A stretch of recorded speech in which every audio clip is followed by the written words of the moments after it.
You want to move it? A little bit. What are you doing there, jabbing? Ladies and gentlemen, we're back here. The fighter's voice, the only voice that matters, and we're simply knocking out the competition.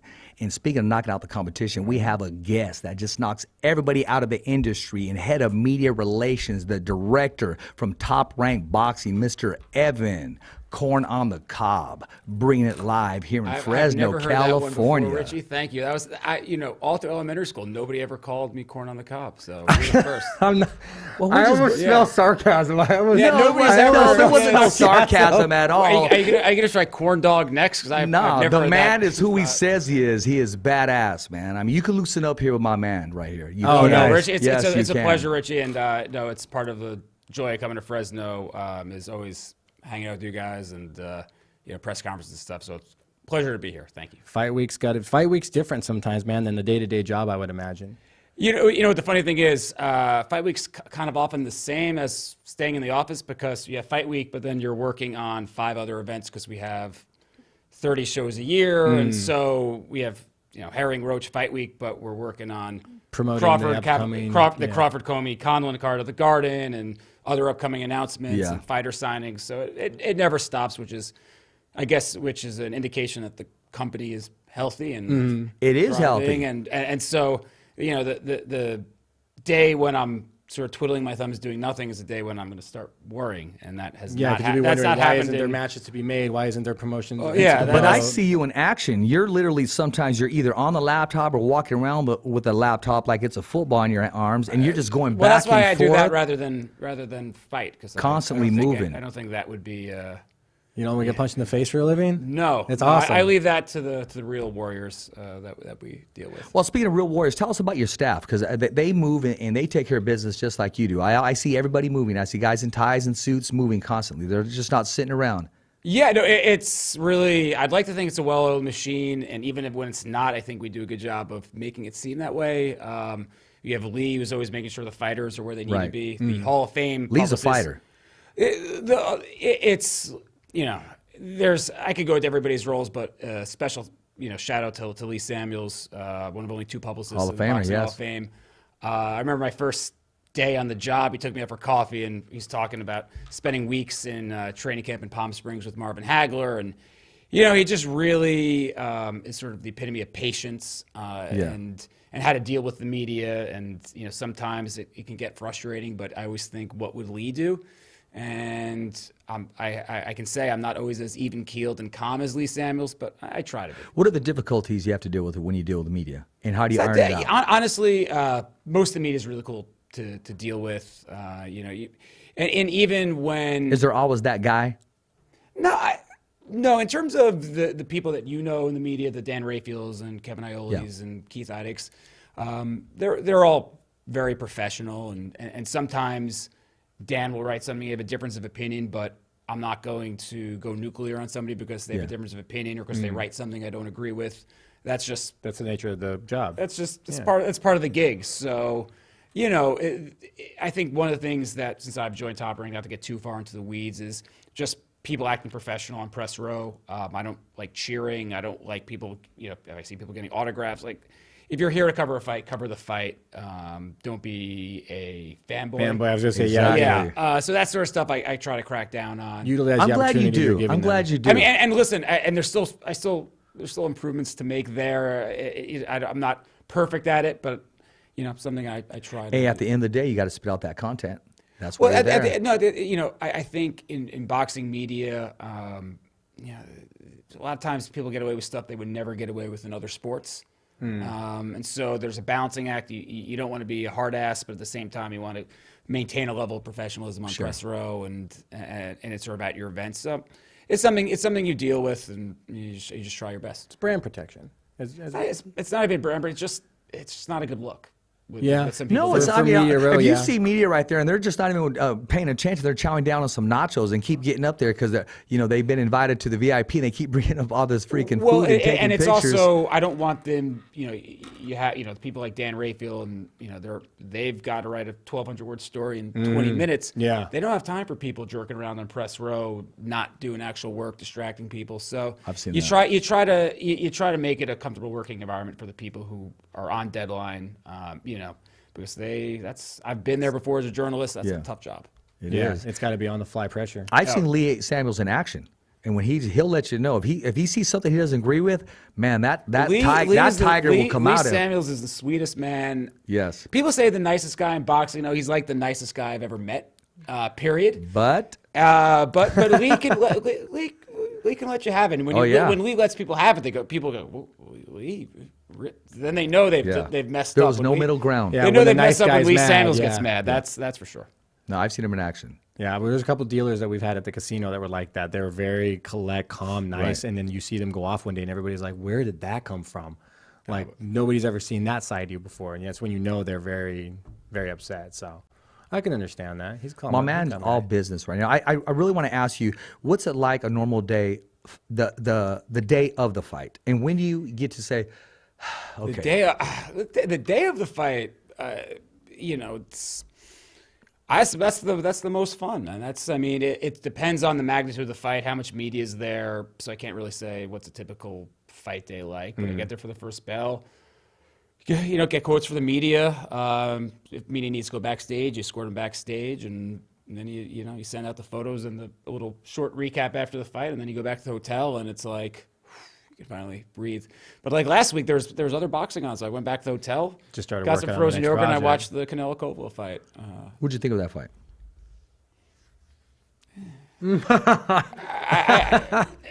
Until the knockout, it was a very pedestrian fight. Yeah, it seemed like they were a little. I like the game plan going in, gaming. but I was waiting for Kovalev to let his hands go. Kovalev has, I think, the best jab of the modern generation, and he was sort of just pawing for 10 rounds. And he was piling up points because Canelo wasn't doing much either. Well, we were talking about that yesterday about how we thought he was not gun shy, but knowing that if he overcommitted full commitment, counter Canelo was was going to coming. counter so much easier if he missed. I mean, I guess part of it's age, part of it maybe he's had stamina issues, and maybe he was trying Pacing him. I was thinking that preserve too. himself, but but somewhere down the line, you got to let that right hand go. You're in the biggest fight of your life. It was a weird fight. I was actually so tired from fight night during rounds 5 through 7, I dozed off a little bit. Oh, bummer. Yeah, woke up in round 8 and it was That's so, what round 8. That's Broke when it's it a down. little Did you slow. finish your yogurt though? Of course. okay. The You yogurt wanted was to done go by there. the ring. Oh, that's a so, wrap. But no, that's No, that's safe for the I pace went of back it. and rewatched it afterwards. But listen, it wasn't not all mega fights are going to be Live up to Standing Castillo up, yeah. Corrales. Some of our fights are more tactical. Tell us about a mega fight that Top Rank is working on. Some of the names, just some of the ideas. What can the fans look forward to in what the fans- 2020? Well, listen, what I can say on air is what the fans know is that hopefully Wilder Fury happens in early February 22nd. What Tyson Fury said on ESPN and is what he's been saying. So that's the big one. Isn't that a cool nickname, the Gypsy King? I mean, but That it's is an awesome a nickname. nickname that's true. He's king of the gypsies. That's Yeah. So It's like watching Lock, Stock with Brad Pitt.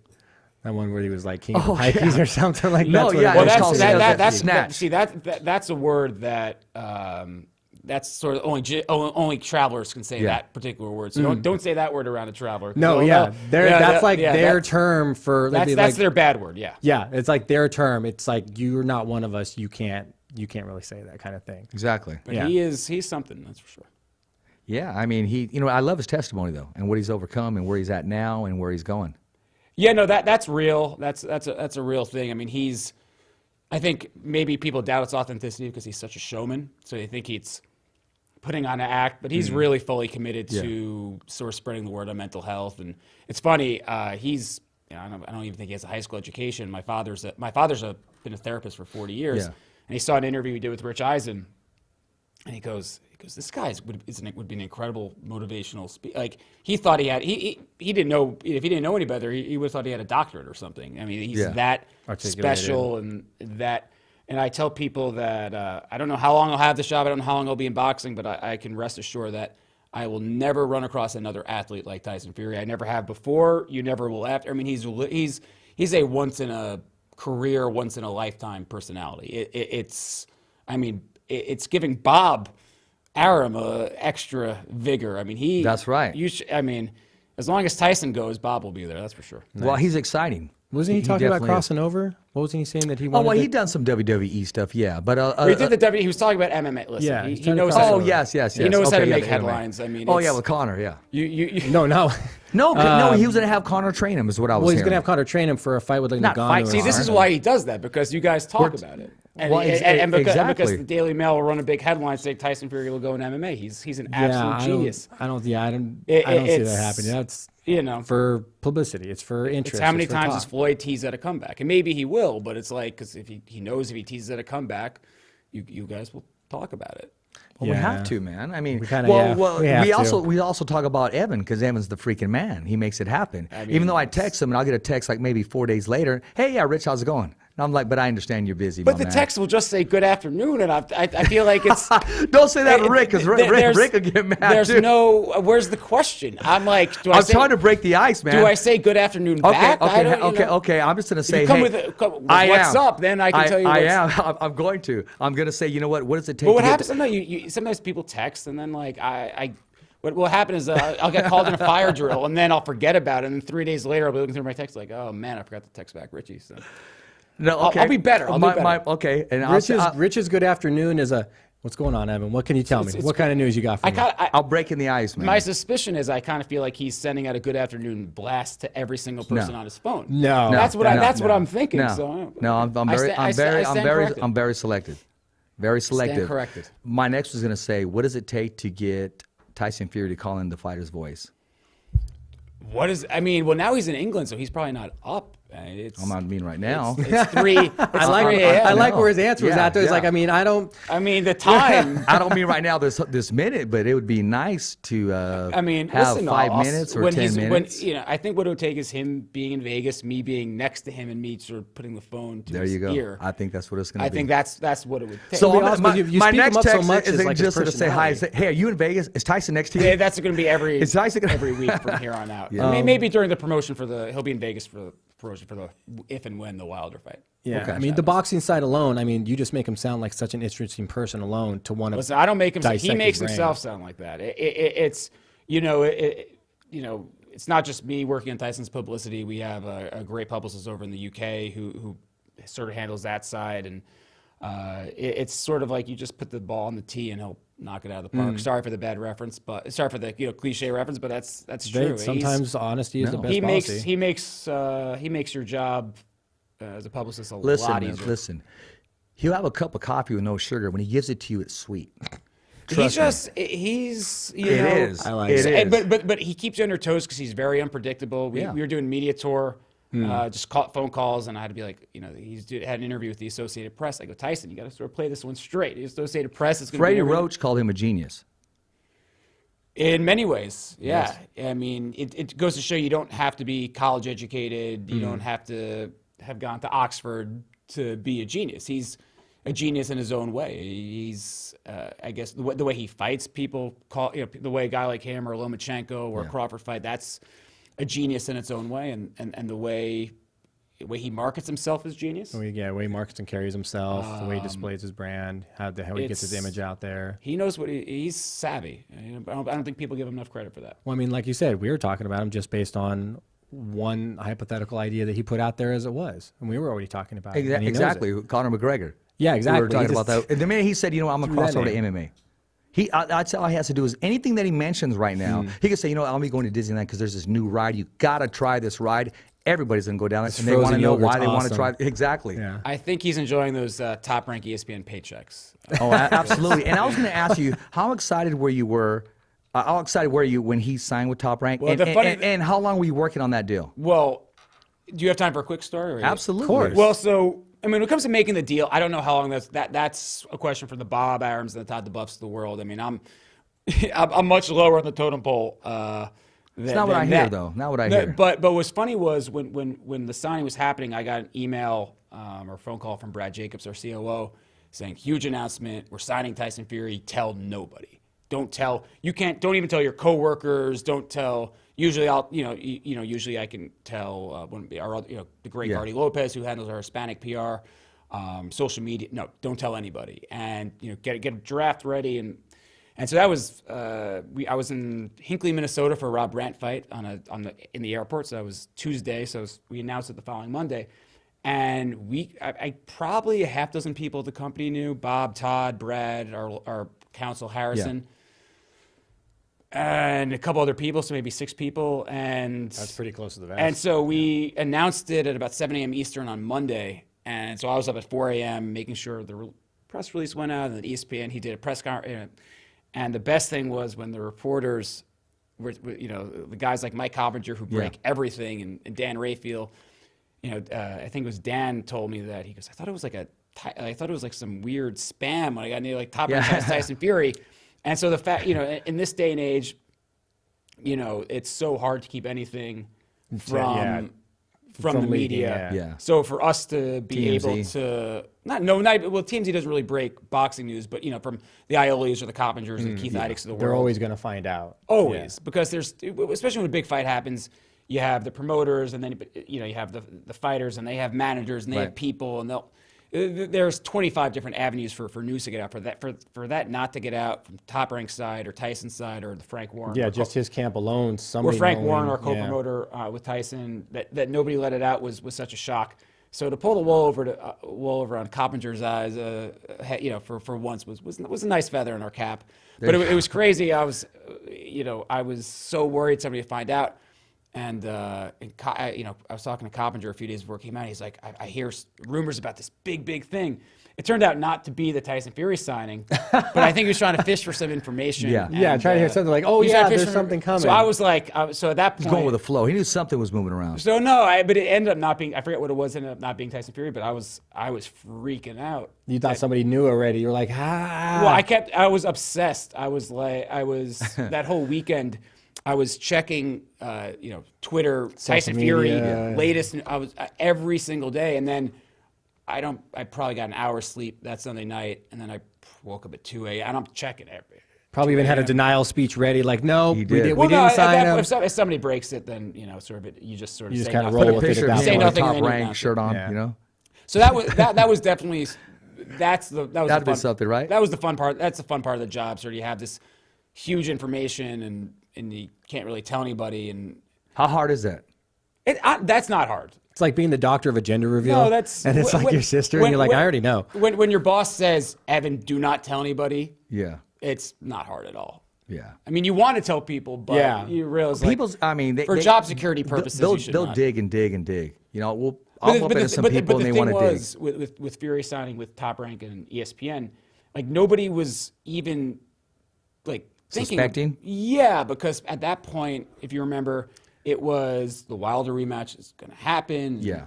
And so I mean, I can't speak for the people on the others who deal with Deontay Wilder, but I don't think they suspected it. I think it caught Deontay's team off. I remember Lee Samuels was on the show 3 weeks before, and he said, "We're looking for heavyweights." That's all he said. And they're always looking for heavyweights. So I was kind of thinking, he didn't hint or anything. I know don't. if he knew or At not. that point, 3 weeks before the signing, I didn't know. I don't think Lee knew at that point. If anybody knew, that was I know Todd DeBuff has said that he really wanted Tyson after hearing him on the Joe Rogan show when he was promoting the first Deontay Wilder fight. He goes, we have to have this guy, and I think that's when the wheels started turning. And there's a lot more was a stuff. great fight. There's a lot more stuff behind the scenes. But again, it was a good fight, and then the 12th round sort of makes it When he gets up. classic. Yeah, I was. Gosh, that is Undertaker-like. Yeah, I was in a movie theater in Las Vegas watching it because they do the the Fathom events stuff, and so I was watching on a 20-foot screen, and it was I thought, and this was before Tyson Fury was a top-ranked fighter. I thought that was a clear Tyson, even with the 2 knockdowns. Definitely. Not only was it a clear victory, it wasn't close. I had him winning 9 rounds. Just unanimous. I had it 8-4. I thought I mean, so you had a 2 point. You had a 2-point fight. I thought it was a boxing lesson of the highest order. At the end of the day, give credit to Wilder because if Tyson stays on his feet, I gave Wilder wins a split the decision. close rounds. That's me giving him the close rounds is when I still had it. Tyson clearly won the fight. Yeah, it was a boxing lesson, but give credit to Absolutely. Wilder for landing the Sunday punch in the 12th round. I mean, he's Always dangerous. A lot of people underestimated him early in his career because he was match soft early on. I mean, Yeah. he had about 30 soft touches, 35 soft touches before about 30 soft touches. He commits like no other on that right hand. Because when you have faith in that, man. Overly commits And at the one, times, and the one but thing it that pays Wilder's off. shown is that he can take a bunch. Because early in his career, he got knocked down by a guy named Harold Sconiers on a club show in California. King Kong had him wobbly too. Well, I mean, King Kong, Luis Ortiz is a world-class puncher. Yeah. But he was knocked down by a guy named Harold Sconiers. And I don't think there's video of that exists anywhere. I've looked. People have looked. I know Steve Kim and Doug Fisher. So you've been looking till this day? You've been looking? I'm about to take off the headset. I think I believe Steve Kim and Doug Fisher were there ringside and they could tell you about it. But it's the only thing you can find about that fight. There's I think a Getty Images photo of Wilder on the seat of his pants. But ever since then, he's shown. I mean, to take what he took from Luis Ortiz and to come back and knock him out showed. I mean, he's a fighter, man. Yeah, definitely. Because walking monster is what he is. Ortiz had his moments and was actually going to have that ultimate moment, but Wilder just and that listen, tenacity, knows, that heart, and that will, and to put himself back into that box to take a punch to give a punch. Nobody knows how old Luis Ortiz. Not to take anything away from what Wilder did, but Luis Ortiz was, late 30s, but we don't know how old he truly is. On his so, age. He wasn't able. 40? Could be 46 for all we know. I mean, nobody knows. Yeah. But so I think his gas tank ran on empty a little earlier, and so wasn't able to potentially finish it off. But full credit to Wilder. I think hopefully he comes through the rematch November 23rd, and then we can get on to the rematch. Because there's no guarantees. I mean, he's taking on a tough rematch. Listen, when Tyson did the WWE stuff, my heart was in my throat, not because of any, but the cut opening up, and you were noticing they were like, it looked like they were going away from the side of, I think he's cutting this side, so they're going to this side, and so my heart was in my throat watching the WWE stuff. Yeah. But I think he's great for his branding, that's a combat sports audience in a way. Yeah. You have people who are into entertainment sport audience. Yeah. So they might be into boxing. And if you can, even if he only drags like 200,000 or 300,000 new viewers over with him because of it, any new fans is new exactly. Fans, He's gonna pull some. He's a likable guy, man. He's a showman, plain and simple. Period. And he showed the will, and he did what he needed to do in his last fight. I think with the marketing power of ESPN, and then it looks like Fox would be the secondary broadcaster. But you put ESPN and Fox together. We haven't seen a pay-per-view with that dual firepower, so to speak. So it'd be interesting to see how that manifests itself in terms of pay-per-view buys. Well, let's talk about Saturday. Let's talk about this Saturday. Let's talk about the main event. First of all, let's talk about the co-main event. Gabriel. Well, one of the featured fights, I'll say Gabriel Flores Jr. Yes. He's I think Brad Goodman and Bruce Tramp are doing an expert job of matchmaking, and Gabe's a perfect example because there are very few guys who at 19, 20 years old are ready for world title shots. Felix Trinidad's and Wilfred Benitez has come around once every decade. Once a decade or so, and the improvement Gabe's made in even the last year, sitting down his punches, seeing how his body's filling out, it's been stark and his maturity level too at that young. Yeah, he has a lot on his shoulders in Stockton. He had 10,000 people at the Stockton Arena, which a lot of the credit has to go to Rick Merigian, who can drive us all a little nuts sometimes. I'll be the first to admit, but he is the best at what he does. By far. Well, that's a good team. Flores Senior too. He sleeps with one eye open. He's constantly moving. No, he doesn't. And Ellie Mosquito, the guy he's fighting, has been on a couple of our shows before. Always gives a good effort. So I'm certainly looking forward to what he'll bring. And Kubrat Pulev, if he wins this, will probably fight for heavyweight title next, possibly the winner of Joshua Ruiz. So that'll be interesting. And Jamel Herring Lamont Roach, I think that has a chance to be a tactical fight maybe early on. I think it'll heat up in the later rounds, but it could be a very competitive fight. No, it is. Nothing's given to Herring. That he's gonna have to earn this one. He's not. No, Lamont Roach is a good. He'll put a good account of himself. Lamont Roach is a good fight. Is a very good fighter, and I think it has the potential to be a very close fight. It does. Great matchmaking, man. Well, but that's his WBO. That was mandatory challengers. That wasn't even that's not a. It's kind of a right to itself kind of thing. Jamal's got to take that. It still falls right there. Everything is going for Jamal going into this fight. I mean, he is the A side definitely to this fight, and what he's bringing and what he's doing, and that's a lot of the promotion from Rick Miriam and just thinking outside of the box. I mean, he's already putting together fights that haven't even been matched up yet here in this What valley. Rick, listen, I guess Christina alluded to, we can't let the cat out of the bag, but what Rick is doing, I mean, when he comes to promoting an event, he's 360, thinks of every possible angle, and no idea is too crazy for him. So when it comes to the promotion for this event, what's going on in the Central Valley with all the billboards and everything, that's nothing. That's all Rick Mirigian and what he's doing. So I think you guys will be in for a treat. That's all I can say. Rick's always got fun tricks up his sleeves when it comes to the entertainment side and how to really put a product out there. So, but it's I think what's been lost a lot in boxing in modern times is sort of this era is the local promotion. I mean, Jose Ramirez being from Avenal is not going to put 14,000 people in the Save Mart Center like that. You can't just it helps. Listen, Fresno is what I call a AAA market. Testing market, just like you were talking about. It's some of the biggest local draws in boxing. Terrence Crawford from Omaha, that's a mid-sized city. Gabe Flores is from Stockton, has a high A baseball team. It's harder to have a footprint in a city like LA. Yeah, because you have such a large populace. 7-8 pro sports teams: USC, UCLA. You got LAFC, two MLA. I mean, too much competition for sports. Too much competition, but when you're in Omaha, I mean, he's quite possibly on the Mount Rushmore of greatest athletes ever from Nebraska. That means something. Gabe Flores. How many people from Stockton? Stockton has a boxing history, but Gabe has a the youngest and his potential. You'll see a lot of us 209 Stockton tomorrow Saturday. Yes, you will. Definitely will. But you know what? But from the moment, even before Jose turned pro, Rick was marketing Jose as not just Fresno, not just Avenal, but the Central Valley's hero, and it helps when you have pretty much all of our fighters are good people by and large, but Jose is sort of. He's a unique breed. Yeah, he really is.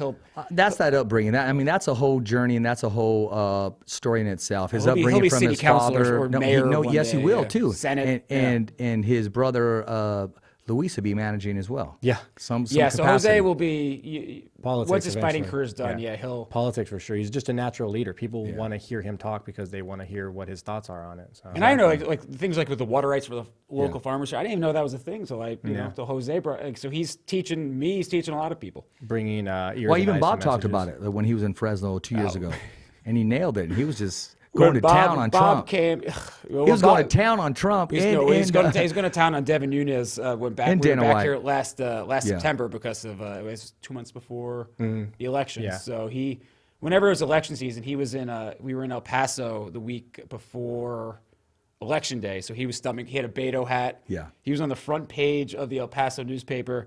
Legendary promoter stumps for Beto in Texas. So that was kind of cool. That was a great soundbite, man. Yeah, Bob was so Bobby when he found out. I'm not gonna do the Bob voice on the fighter's voice, but when he found out he was on the paper, he's like, pick me up 20 copies. We pick up the 20 copies, as the papers are still in Bob's office. It's pretty cool. Nice. No, that is cool. That is cool. And he doesn't care. He'll say it like he sees. When a fight was called off and they were booing, he goes, "What the hell are you booing for? Listen, we're still gonna fight." He was just going on like. He can say what he wants to say, man. That's Bob Arum. You understand there? Any gray hair on this beard has come because Bob. You go, what's Bob going to say? He's the best promoter there's ever been, but it's like, what is he going to say? He'll come in, right? The press conference already started. He'll come in. Someone from the press asks a fighter a question. He'll just come in here, half of it, and say, "Wait, hold on a second. Don't answer that. That is a stupid question. Who do you write for?" And he doesn't care. He doesn't hold back. If he doesn't agree with it, no. Brutal honesty. Sometimes that's what it takes. There's only so many people that can get away with that. It's and you're going to respect it and love 53 years of track record, and it's just I don't know. There's something about Bob that he can say something, and he's got command presence. He can say something that would get other people in trouble, and it's just he's the only one that can walk out and you hear like theme music, The Godfather. Kind of like it just pans away when he leaves. It really does, man. He's still the hardest worker at Top Rank. He is legend. He got back from Japan one time at 5:30 p.m. and was in the office at 9:30 the next morning. Oh, that's Meanwhile, I'm rolling up. jet Meanwhile, I'm jet lagged and I'm rolling up at 10:30. I see Bob's car. I'm like, you gotta be. I go. I thought I was being a trooper. You know. What does he drive? I think a black Mercedes. I don't know what. I don't know. I'm not a car guy. I don't know what model, but a nice car. I just had to ask. Yeah, You black know, Mercedes. people want to know. An SL something. I don't know. There you SL go. 550 maybe. Yeah. There you go. Is that a real thing? Is that a car? Hey, well, it is now. Yeah. it's close enough. I once drove Bob's car. That was cool. Oh, really? Yeah. Did you have to move the seat up, back, or how was it? Same size? No, I moved. wouldn't No, but Okay, when you put it on, when you started it, what came on? Snoop Dogg or what popped on? Yeah, what was on Aram's radio? I wanna when know Trey- This was like exactly. 2 years ago. No, it was probably some Sinatra. Yeah, Oh, probably. okay, there you go. Probably. AC/DC, no Sinatra. Or, There you go. or AM talk radio. Big fan of MSNBC. Okay, there you That are. makes sense. There you Yeah, are. That makes Probably, sense. probably the serious MSNBC Information, station going just on. it seems like he would just be a In his spy office, small, it's MSNBC usually. Okay. Yeah. political information. Hey, always. man. Yeah. I like it. Keep feeding the mind and keep staying young. This sport of boxing keeps him young, sharp, and full of tenacity. Listen, his disdain of Trump is keeping him going. Oh, exactly. He's sticking around for the 2020 See, that's the election. fight. That's the fight. I have to go 2-1 odds. He'd kick Trump's ass. It really would. Inside one round. Because what it was, the fight would go longer because Bob would actually pull the gloves off and just go bare knuckle on him. I can see that happening. Well, Bob has some history with Trump, which he's explained the Holyfield Foreman fight where he reneged on a deal according to Bob for about $2.5 million. Him and the late Dan Duva, when they worked on it. Yeah. So there's a business disliking there for sure. That's all in the sport, man. Yeah. Well, yeah. He has firsthand experience of unkind business dealings with Trump, so he said it multiple times. He did an interview for an oral history of Trump that's coming out next year. So so that'll be that should be a little. They specifically little piece to requested an hear. interview with Bob. It was funny. Sometimes he's hit or miss with doing retrospectives, and he'll turn some stuff down. And when I told him what it was just, I'm doing it. He goes, tell whatever they need. Tell me. When I told him it was a Trump oral history and they wanted to talk about Holyfield, the Holyfield Foreman fight, Incident, I believe. Yeah, he was all in. Yeah, anything. There you go. Anything to talk about. He loves a Trump. challenge. He loves and you know what he said on an interview? He goes, what did he say? He said, I love issues. He goes, that's why I love Fresno. And he just went on, and he just went deep on it. He calls it the bread. He embraced it. The breadbasket of America, as he calls it, in the Central Valley. Yeah, well, there it is. you There, go. he's very smart. He's very smart, and he stood up for the people that are working out in the fields and just laboring. He was hard. I mean, he stood firm on that. Yeah. Listen, I like coming to Fresno because the produce is always fantastic. You always have Fresh, some guy man. coming to the Exactly. press conference with grapes and Yeah, strawberry. we're like Dan raising Rayfield will capital shout about the apples. grape. Dan What about the Rayfield still pistachios? talks about the grapes. What about the pistachios? I haven't had. gotta I'll try- have to have Central Valley gotta try some. pistachios before. There I you leave. go. We are literally like the leading agricultural producer for so many different things. Like Top Raisins, we're known for the pistachios, all the vegetables, fruits, everything that's coming out of Fresno. Like that's why Ramirez is so heavy on the water. I've been here issues. 5 times in 18 months. I'll have to get real estate here soon. Now, if you come to Madera, there's a spot in Fastway. They're for nachos, right? Nachos, the best nachos in the world. Fastway nachos in Madera. No, not Fat Boy. Fastway. Fastway. Fastway. Fastway. But when we go down there, we're gonna probably have to have Team Flores go with us because it's kind of hoodish, and they got our back. They'll make sure we got our nachos, and they'll make sure that you get your plate. There. Every time These I'm here, are the best I nachos. go out there. Doghouse every time I'm. Oh, do you? Tri-tip I'm talking about sandwich. real nachos, man. That's not. I'm just saying the tri-tip. Tri-tips, sandwich the is tri-tips bomb. No, I know. I'm giving them a hard time. But they do. Madera does have good nachos. Yeah, Just had to throw that. Fastway's really They're good not a nachos. sponsor of ours, but I just want to let them know. Well, then next Maybe time, I'm craving nachos, Cole. Richie, next time I'm in town, we'll make it happen. We'll take a trip down. Yeah, for sure. Okay. Well, we got it appreciate there. you coming down tonight, man, and Absolutely. My sharing, pleasure. let alone the stories, the knowledge that you've been giving us thank and you your guys. perspective. I wanted him to on PR, loosen man. up, and he did. I appreciate that. I try a little. Now, he was still kind of jet lagged when he came in here. That He said- PR. yeah. Jet lag from that hour flight. Yeah, exactly. Hit the puddle on the rough entry. Exactly. But no, I'm glad you finally made it down. It's an honor to have you, and it really is, man. I mean, people look up to you, not just the name and what you stand for. No, that is the truth. No, I have no reason to, because what you see is what you get. Plain and simple, period. I mean, I'm telling you straight up. Even, what's the guy's name? Mike Rutha. He said, dude, he's badass. He told me this about you. I already know. I see him work. I see him all the time.